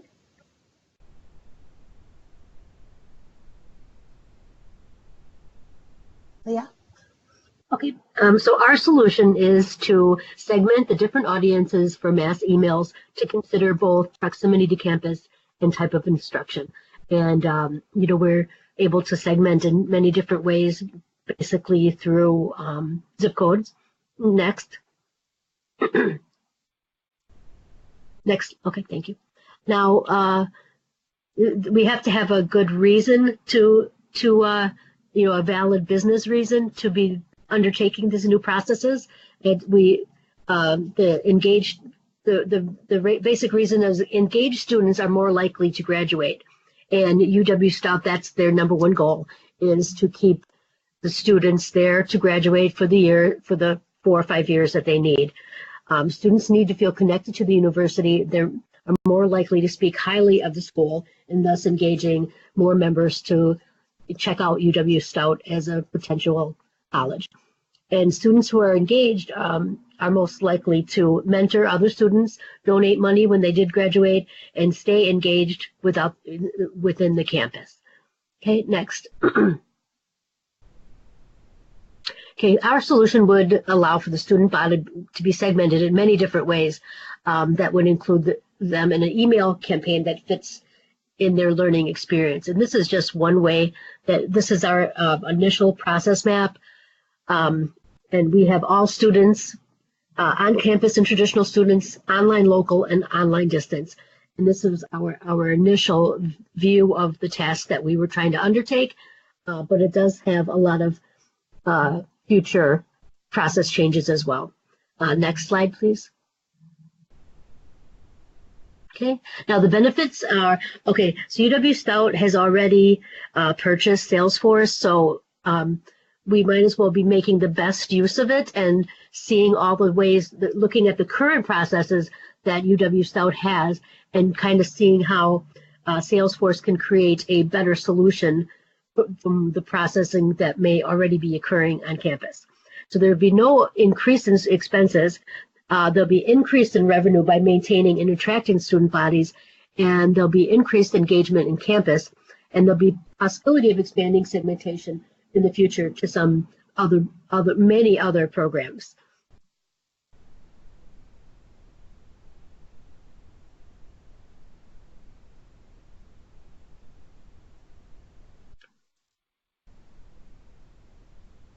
And some of the future segmentation that we considered, departmental, this could be between faculty and students, it could be either between departments or within a department. For faculty can be able to communicate among themselves much more fluidly. Alumni, fundraising, mentorship, internship. For technical, IT, the different IT departments within UW-Stout can communicate more efficiently, accounting and billing, to communicate to students and career services. The possibilities are endless, and it all starts with investigating what is. And now Sean will take over the rest. Okay. So for our demo, like we said, one of the big things, most of our segmentation is being driven by zip codes. And one of the challenges we had when first starting this was that the dummy data we were given had no zip codes in it. So I had to find a way to bring those zip codes in. And one of the tools I used was CDX Technologies ZipStream.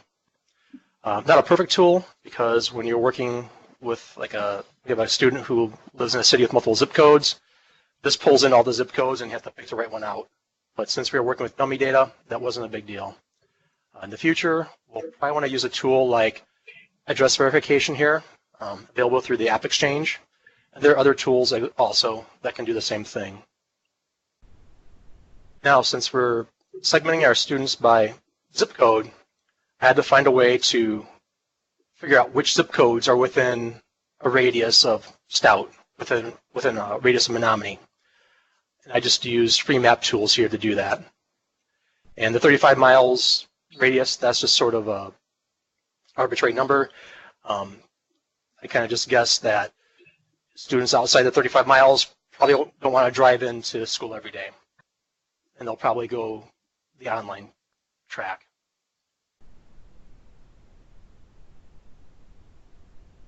So now we have our students in here, and we need to segment them out. And the first one is quite easy. On-campus students, students who are active, and their delivery model is on campus.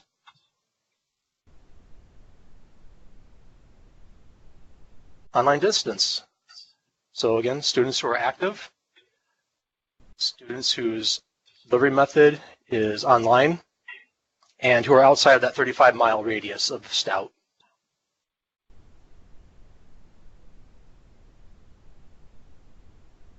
Then online local. So these are students who are, their course delivery is online, but they're within that 35 miles of Stout, so they might actually be interested in things like the intramural league sports or driving to campus to see a presentation of some sort. So now to reach these students, all we have to do really is click on Send List Email, pick out a predefined template for the email, and then just type out our message.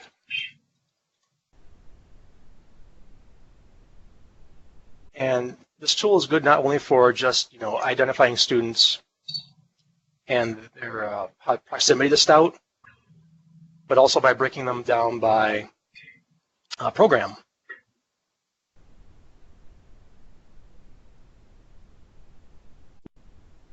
And now another option, another feature of this, besides being able to segment the students out and identify the ones who may not want those emails, is that if, let's say, a student just doesn't want those emails at all.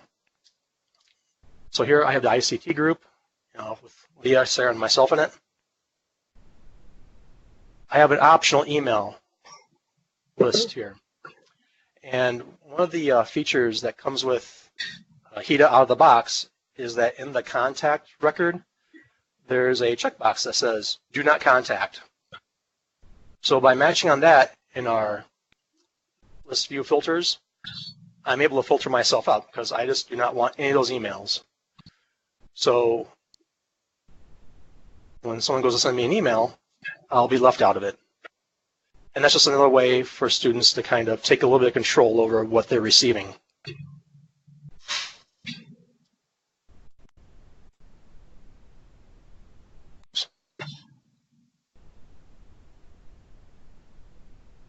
So let's say we're having a presentation for ICT students.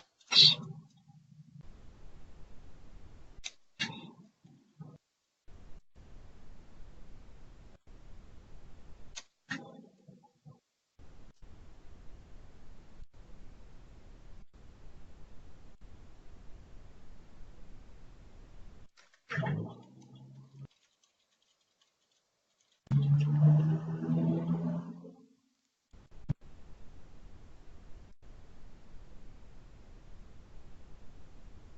send. And like that, I've just emailed ICT group, letting them know that there's a presentation on campus, but I'm not going to get that because I wasn't included in the group. And that's the nice thing about this is that you can really segment and pick out who you want to be part of those different groups.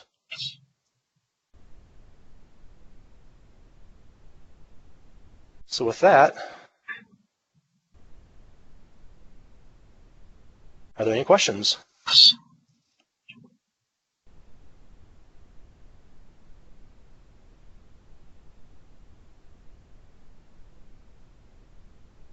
Hey group, this is Bob.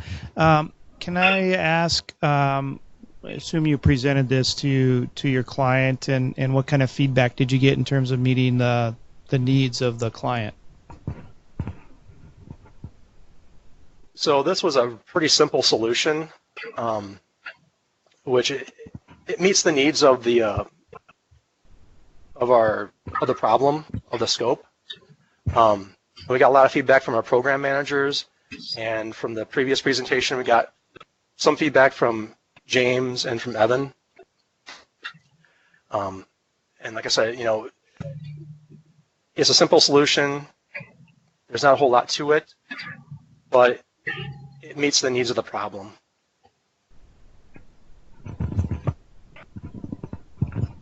This is Sarah. Did you ask the university if there's already a way to distinguish the online students from the campus students?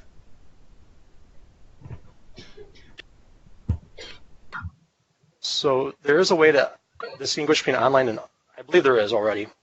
But the focus of this solution was to kind of figure out, you know, what students are, you know, online but distance, because as Sarah said, we don't want to get those emails about on-campus events. So we were able to, you know, kind of zero in on like who is off campus, who's on campus, who's local, who's distance. That was kind of the focus of this.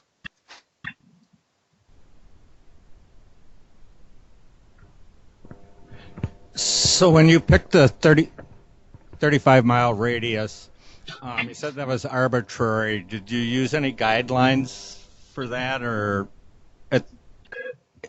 it seems like for on-campus events that people would drive more than a half hour. I don't know. I mean, if you live in the Menominee, Eau Claire area, people drive to Minneapolis and St. Paul for a lot of evening things and things like that. So it was just an arbitrary number. I didn't do a whole lot of research on that. It was kind of like my gut feeling, because, you know, if somebody, so into that 35-mile radius, if somebody lives, you know, just off the interstate, it's going to be a quick drive for them. But if somebody kind of lives north of Menominee, it might take longer to get there, depending on how the type of roads and stuff they're driving on.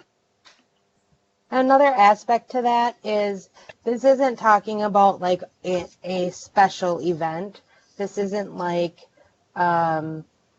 your like degree program group is having a social event, or there's going to be some sort of networking event. This is those regular like intramural sports where this is happening multiple times a week, and multiple hours are spent on campus for those things, that people are less likely to make a trip for 35 miles for repeated events that are outside of that area versus a one-time kind of social event. This is James, and one of the things that you brought up to me at the very start when we were talking about possibilities for projects is getting emails like these campus alerts that there's someone strange doing bad things on campus, and if you're not on campus, it's just an annoyance, and it looks like it's something urgent, but it's not really urgent to your specific audience. And what we were concerned about, or what you pitched as the problem, is if people are getting messages that they find annoying, they may unsubscribe from the email list and therefore miss very important information they should be receiving at other times.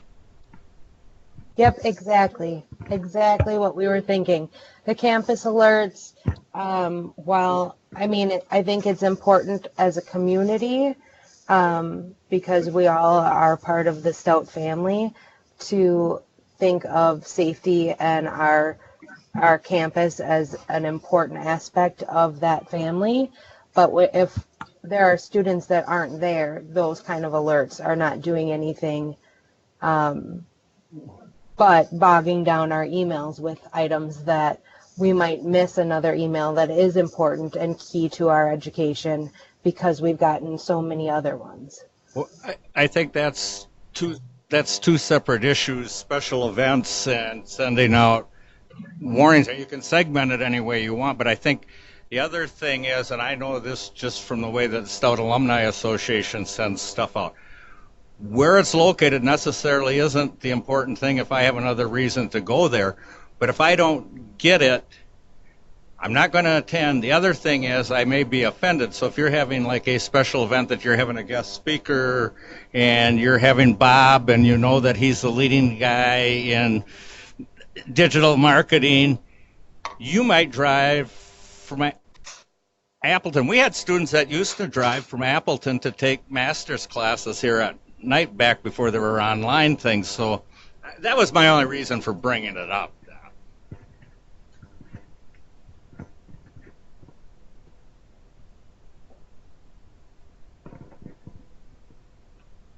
And that's entirely possible. I mean, even today with the online classes.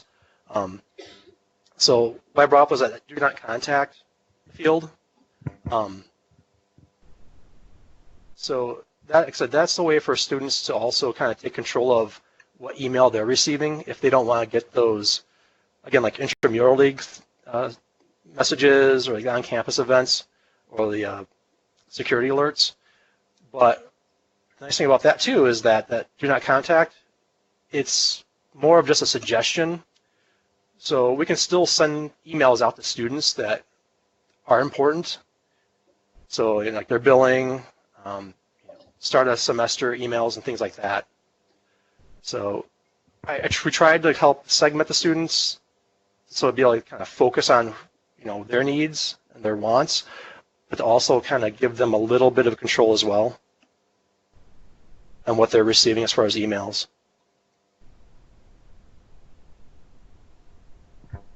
Hello. Alrighty, thank you, LSS. We appreciate it. Now we're gonna have.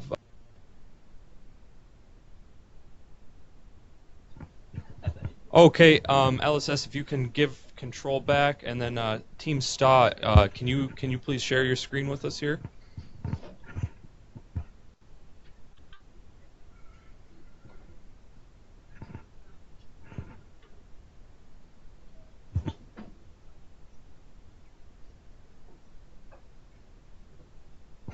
Okay.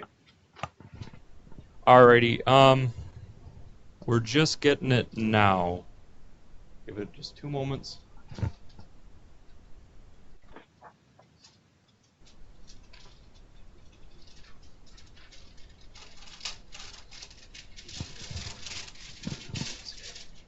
Huh? Yeah, I'm gonna actually just sit up here, and then when questions start up, I'll run it.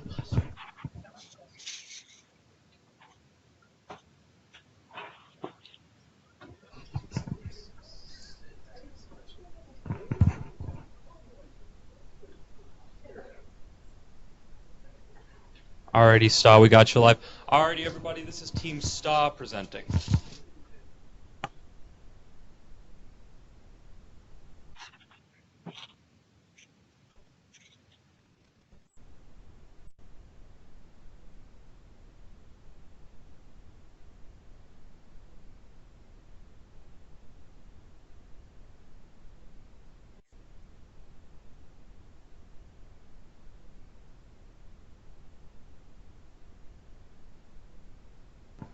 We can't hear if you guys are presenting or not, but you guys are good to go.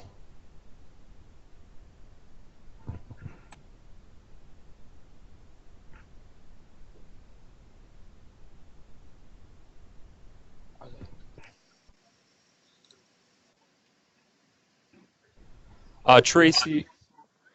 Oh, Yeah, okay. I just lost connection to my computer, so I hooked up with my phone, so I can't really see what slide's up, but I can start with my section. Alrighty, sounds good. Appreciate it.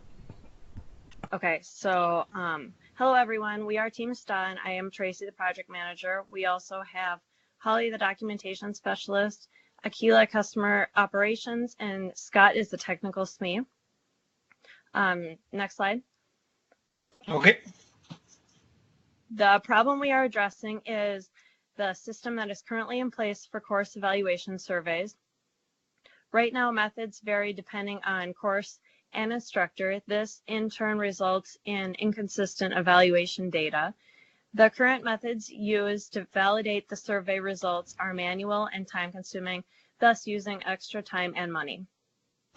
A new standard course evaluation survey that can be used for all courses will streamline the results.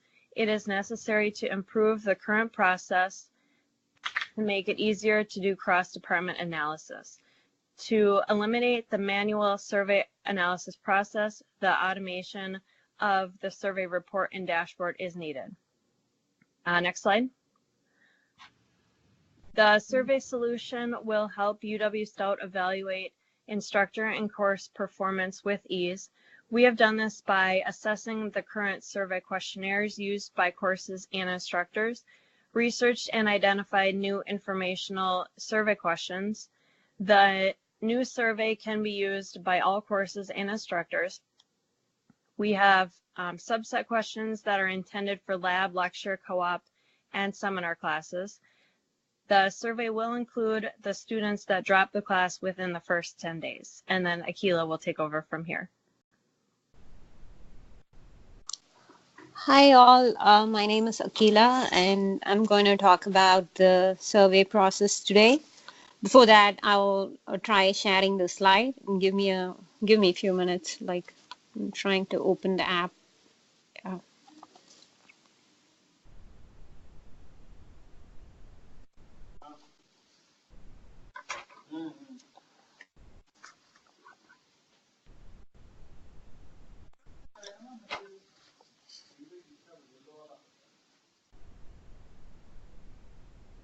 So I'm getting a share controls disable policy probably because I'm using my office network to connect today. Nicole, would it be possible for you to share the slide or Tracy? Can you see the one that I'm sharing right now, Akila? Yeah, that's good. Okay. You can just tell me next and I'll continue from there. Oh, thanks a lot. Okay, so I'm going to talk about the survey process. Basically, our survey is set up on the Salesforce system, and all the survey questions are divided by course, by instructor, and we also have some follow-up questions.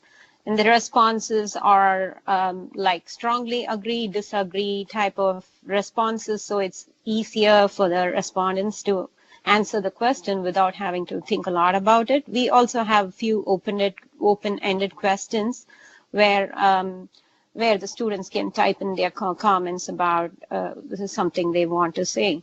So can you move to the next slide?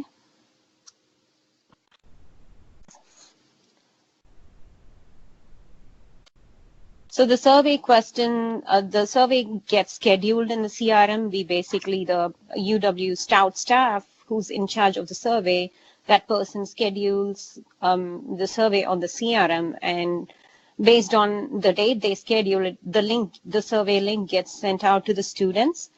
And after the students receive the survey, the questions, basically the survey, the questions that they see depends on the type of course they are enrolled in, and also if they are not currently enrolled and they don't receive the link, but if the system first validates if they are enrolled or not. So based on that, it sends out the link to the students. And after the students get the survey link, once they open the survey, the questions might look slightly different depending on what course they are currently enrolled in.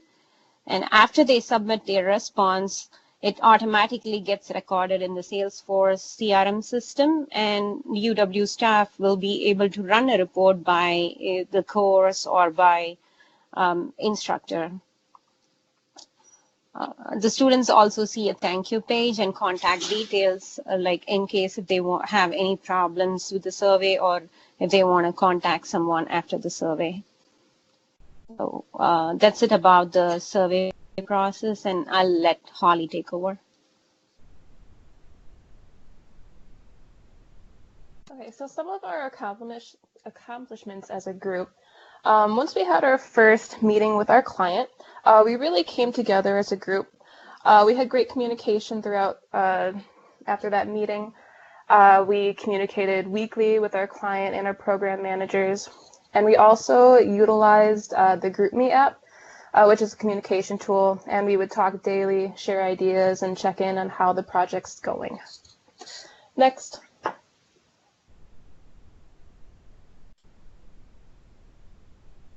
So some challenges that we came across, since we had the free demo version of Salesforce, it had limitations.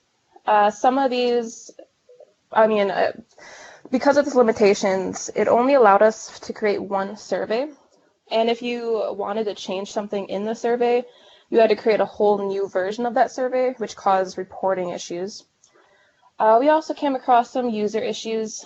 The demo version limits the number of users you can have in the system. So what I mean by that, so for example, only if 2 users are allowed to have the administration role. So after those are chosen, the option disappears. So you could run out of accounts for testing purposes. And we also came across some permission and profile issues. The permission sets in the demo version were almost unchangeable. So if you try to make any edits or substitutions, you weren't able to, well, except for like a few. But these challenges would be eliminated with the full version of Salesforce, which UW-Stout does have. Next.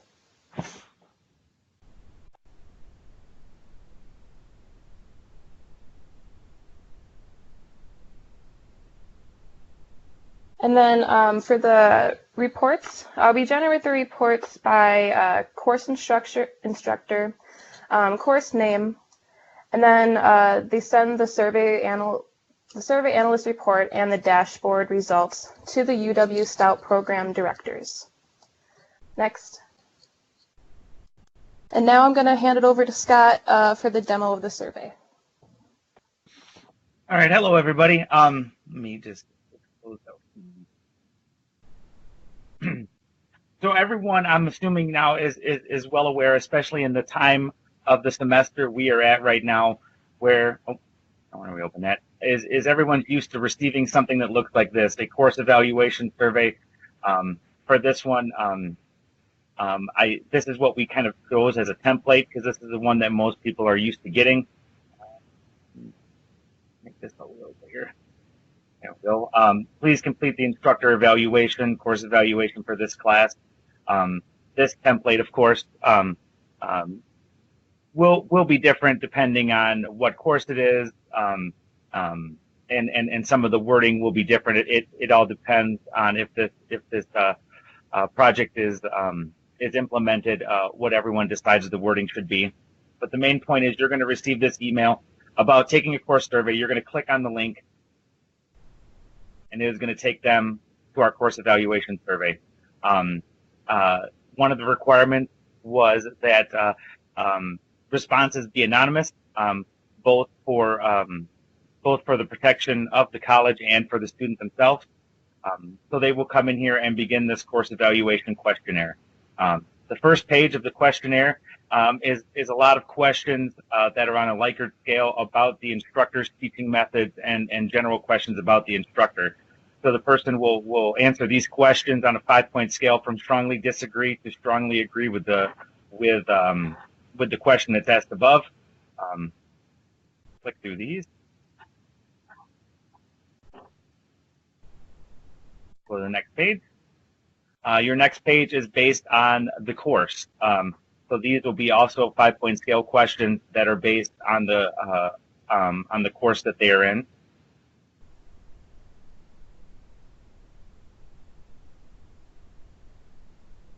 Your next page is a mixture of yes, no answer, and an open-ended question. By the way, these first 3 pages are pages that are going to be within every survey that goes. These were to be considered like our default template, and you'll see where I'm going with that one in just a moment. So they'll answer either yes or no answer for these questions. And then there's also an answer box in here if there is anything that they would like to provide for feedback about course improvement.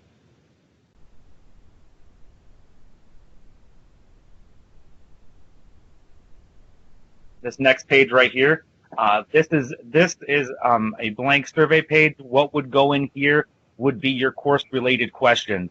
If the course is a seminar, they would get a very short survey. I believe we came up with 4 to 5 questions for a seminar, co-op, lab, and lecture courses. They would just be more specific to kind of get a little bit more feedback on the specific type of course that they were taking. When this survey link would go out, it would link to a survey that had that particular subset depending on what they're registered for in the system for each particular class.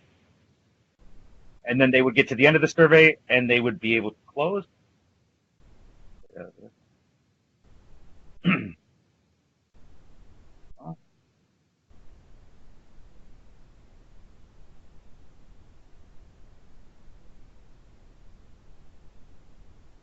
So from there, we can go into Salesforce itself, and we can look at our survey dashboard. There's a few sample reports that are in here. There was no default reports that came with the demo version, but from what has been determined from both online research and our training that we received inside of the course on the Salesforce CRM itself. There is a wide range of fully customizable reports and methods that in a full version could be created by whatever administrator would and based on certain criteria that they would be looking for. But for this purpose, I have some sample reports that are in here. Now you can tell we just took a survey. And it's telling me that the last time that this dashboard was refreshed was 1 day ago. So if we wanted to then see that other survey come in action, a lot of this you've already seen today in other people's demonstrations, but just to prove the functionality, you could then refresh this dashboard. We're going to see our survey response record count go from 35 to 36. We have completed surveys that have been started, and then the 36 is the total number of surveys. Separate reports that are over here. So this would be a survey responses report. This is if you wanted to look at all of the answers that are in the system for every survey compared to one question. So for example, this one was in response to this question, I enjoyed this class. And you can look into there and see what you're getting for responses. This is also a good example of what I meant by when it came to some of the things that if you were to make changes to a report, the reporting could become harder to configure. As you can see, if you change the question type, you're going to get a mix of responses here.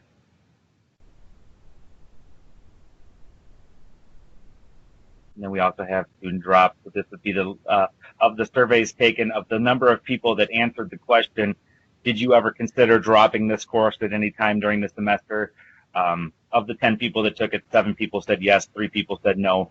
And this dashboard would be different depending on who was logging in. So if you have, for example, for program directors of ICT program, if they logged in, they would be able to see responses for each survey for each class, versus if a individual ICT instructor logged into Salesforce and they were to look at their reporting dashboard, they would only have access to the reports that pertain to the classes that they teach.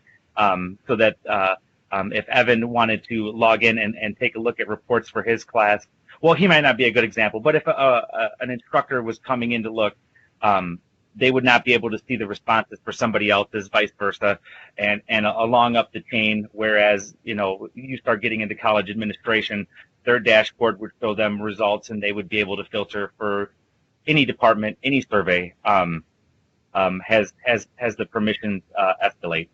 And just as a proof of concept, if we wanted to look in here and say, well, we don't want get rid of those that are in the reporting screen. If there's special reports that people want to create that they really don't want anyone to see, they want it to only be top level, private reports can be created and put into here. So that way only the creator of the report can see them.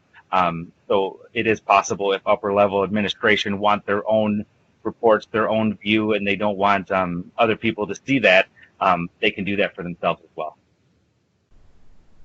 And at that point, that would conclude our demonstration. And is there any questions?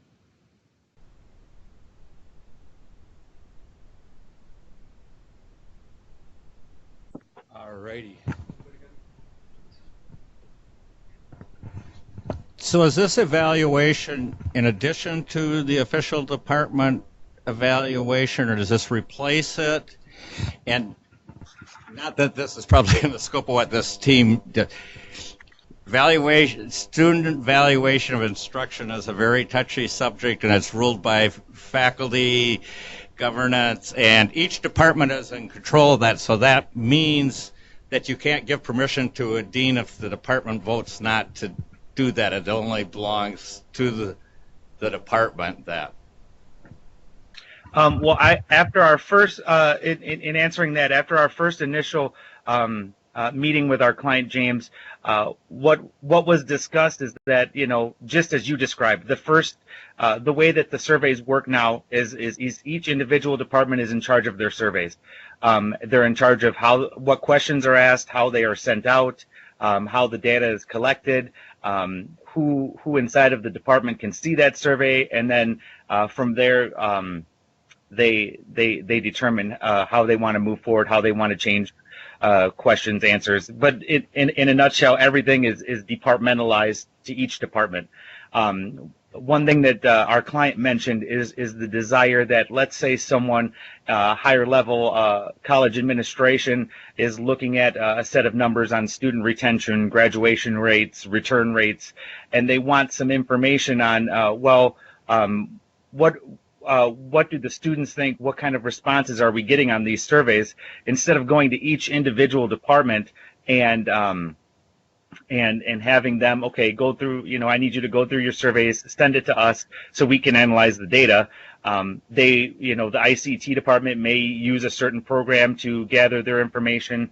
The English department may use a different program, and they may be reporting their results in a different program. One may be using an Excel spreadsheet. One may have a third-party program. The main goal was that if someone higher level wanted to look at an overall view, if every department was using the same program, using the same format, it would be easy for them to come up with reports that it would be viewable at a high level, and a lot easier to dig through the data than it would be each one individually. This is James, the client.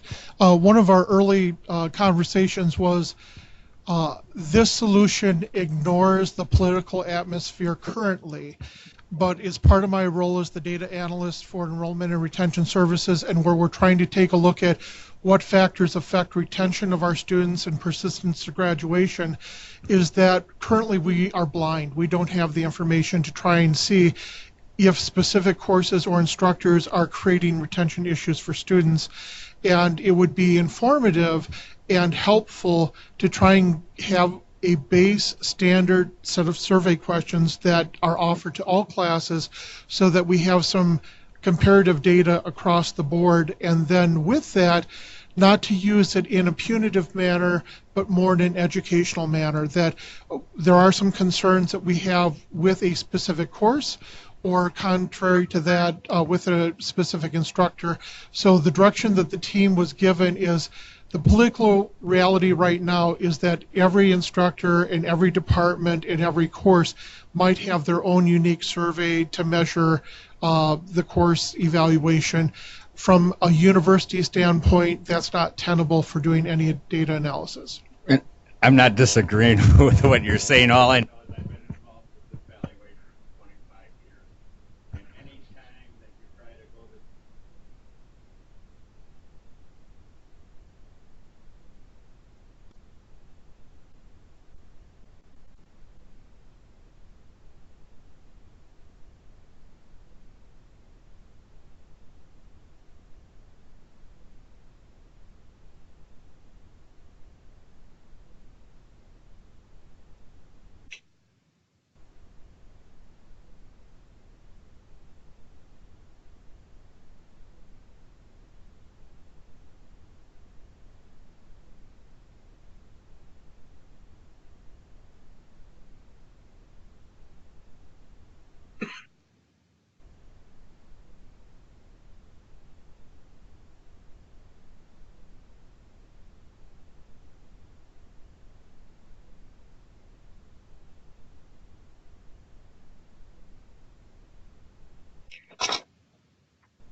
Sorry.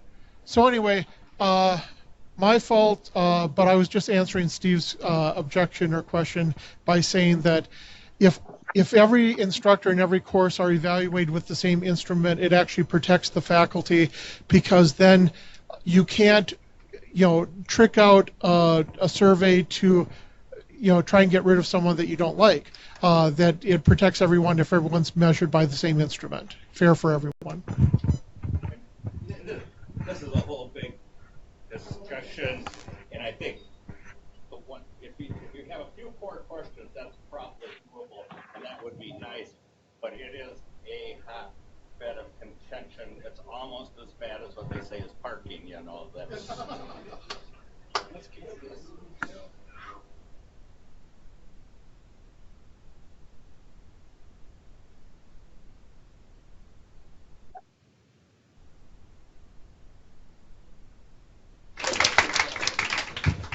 Alrighty.